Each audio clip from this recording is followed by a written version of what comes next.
Let's avoid the cliff edge, said the British Prime Minister.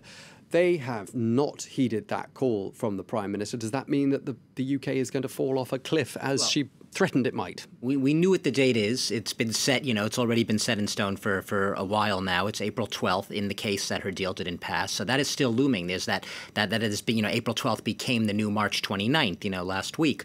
What we don't know, though, is the shape and form of what that plan going forward is going to look like. I mean, look, how many times have we used the word embattled to describe Theresa May? I think that is now would be a far too weak a term. She was already very, very, perhaps fatally weakened. She is bruised and battered. What's remarkable is her policy, her withdrawal policy from the European Union is absolutely in ruins. It's, it cannot be resuscitated, but either legally or politically at this point, it seems.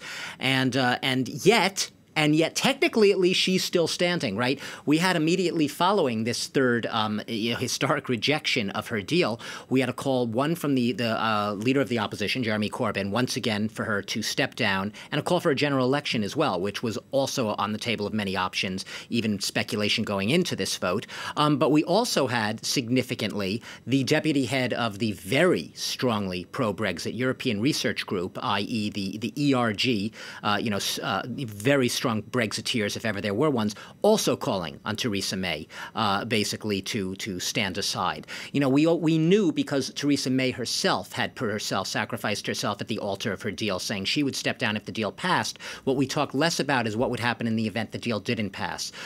It does seem almost inevitable that her days, not even days, maybe even hours, who knows, are numbered now, that she is going to have little choice but to go, probably sooner rather than later. The question is now, if you're going to look at sort of the what next question, which we sort of, I dread like the plague at this point, but the what next question immediately, the easy answer to that is now all focus will be on the shape and form of this second round of so-called indicative votes, which is literally the litmus test of Parliament of varying Brexit options going forward. And that's scheduled for after the weekend on Monday.